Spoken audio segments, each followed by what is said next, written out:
नमस्कार, आपके साथ मैं हूं सपना मदेशा और आप देख रहे हैं प्रजातंत्र टीवी। बेबाक, बेखौफ, बेफिक्र। तो शुरुआत करते हैं आज की कुछ खास खबरों से। जिला मुख्यालय पर दहेज पीड़ित परिवार ने दिया धरना। पीड़िता ने आरोप लगाया है कि विगत 3 सालों से 2 थानों की पुलिस आरोपियों की तलाश नहीं कर सकी। यहां तक कि पुलिस ने आरोप पत्र से पति का भी नाम निकाल दिया, जिसके चलते सोमवार को पीड़िता मुख्यालय पहुंची और धरने पर बैठ गई। पीड़ित महिला शमा बेगम का आरोप है कि विगत 3 वर्षों से वह थाना व कोर्ट के चक्कर लगा रही है। वर्ष 2021 को पीड़िता ने थाना रामगढ़ में अपनी ससुरालियों के खिलाफ दहेज का मुकदमा दर्ज कराया था, जिसका 2023 में आरोप पत्र दाखिल किया गया, लेकिन आरोप पत्र में से पीड़िता के पति इरफान अली का नाम जानबूझकर निकाल दिया गया। जांच के विषय में पीड़िता द्वारा साक्ष्य के साथ एक प्रार्थना पत्र जेम न्यायालय फिरोजाबाद में 6 माह पूर्व दाखिल किया जा चुका है। पीड़िता लगातार न्याय के लिए चक्कर काट रही है, लेकिन आज तक उसके पति को आरोप पत्र में नाम दाखिल नहीं किया गया, जबकि वर्ष 2021 को थाना बरहन द्वारा पीड़िता व उसके परिवार के विरुद्ध मुकदमा जो कि झूठा दर्ज करा दिया। पीड़िता का कहना है कि उसका पति जीवित है, जिसके साक्ष्य के रूप में सभी दस्तावेज पीड़िता के द्वारा थाने में उच्च अधिकारियों को स्पीड पोस्ट, ईमेल व स्वयं जाकर भी शिकायती पत्र दिए, लेकिन आज तक कोई कार्रवाई नहीं हुई। जब पीड़िता थाना रामगढ़ जाती है तो थाना रामगढ़ द्वारा कहा जाता है कि बरहन थाने में आपके खिलाफ केस दर्ज है। पीड़िता ने अधिकारियों से न्याय की गुहार लगाई है। आखिर कब तक पीड़िता को न्याय मिलेगा, यह तो आगे आने वाला वक्त ही बताएगा।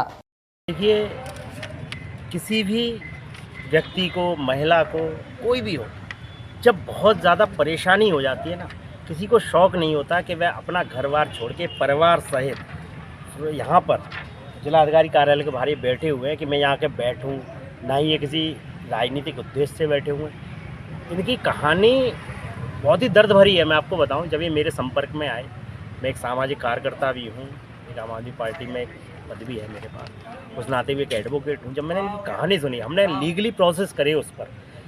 2021 में लगभग नवंबर में थाना रामगढ़ में जो पीड़िता है शमा बेगम, इनके द्वारा एक मुकदमा दर्ज कराया गया अपने पति और ससुराली जनों के खिलाफ 498 में दहेज है। जब इनके ससुराली जनों को पता लगी कि हमारे विरुद्ध मुकदमा दर्ज हुआ है, तो बहुत ही इनके ससुराली जन बहुत शातिर थे।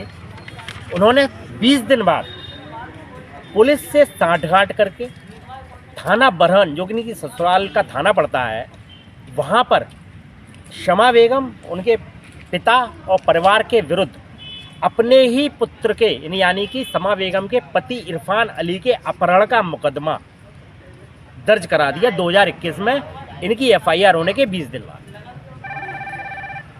उस एफआईआर पर पुलिस द्वारा इनको और इनके परिवार को परेशान किया जाने लगा, क्योंकि आप सभी जानते हैं कि आईपीसी 366 जो है, या अपहरण का जो मुकदमा है, वो संज्ञेय अपराध है, और यदि किसी व्यक्ति को गायब कर लिया जाए तो ये तो बहुत ही अपराध हो गया। तो पुलिस को मालूम था ये, क्योंकि मुकदमा झूठा लिखाया गया है, इसलिए सिर्फ इनको घर आकर परेशान करते थे, फ़ोन पे परेशान करते थे। और आज तक 2021 से 2024 हम लोग खड़े हुए हैं, अप्रैल महीने, आज 1 अप्रैल है, और जिसको कि हमारी भारतीय अप्रैल फूल कहते हैं लोग। मुझे लगा कि आज का दिन कि दोनों थानों की पुलिस, थाना रामगढ़ की और थाना बरहन की पुलिस, इस पीड़ित को अप्रैल फूल बना रही हैं। क्योंकि 498 के मुकदमे में यदि मैं बात करूं तो 2 वर्ष तक चार्जशीट यानी कि आरोप पत्र 173(3) का दाखिल नहीं किया गया, जबकि आरोप पत्र दाखिल किया तो उसमें से पति का नाम ही निकाल दिया गया, सिर्फ इस आधार पर कि आपके विरुद्ध में आपके पति को अपहरण करने का मामला दर्ज है।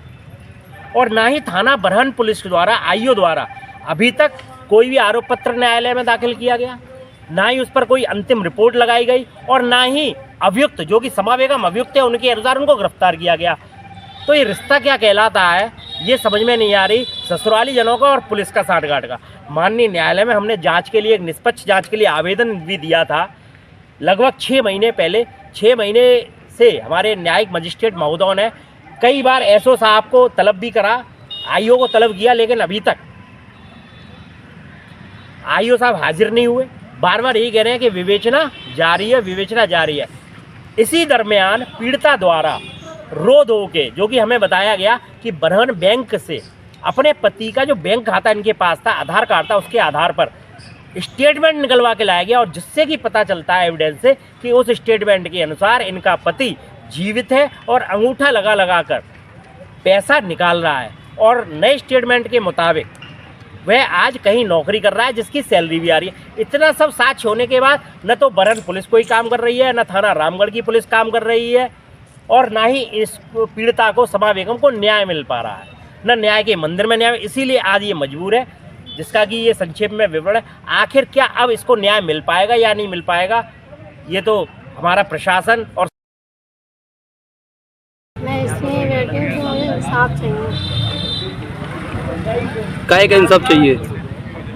मेरे ससुराल वालों ने मेरे ऊपर मेरे पति को भगा दिया और मेरे ऊपर मेरे घर वालों के ऊपर अपराध का इल्जाम लगा दिया कि हम लोगों ने अपराध किया और गायब कर दिया। मैं चाहती हूँ मेरे पति आ जाए।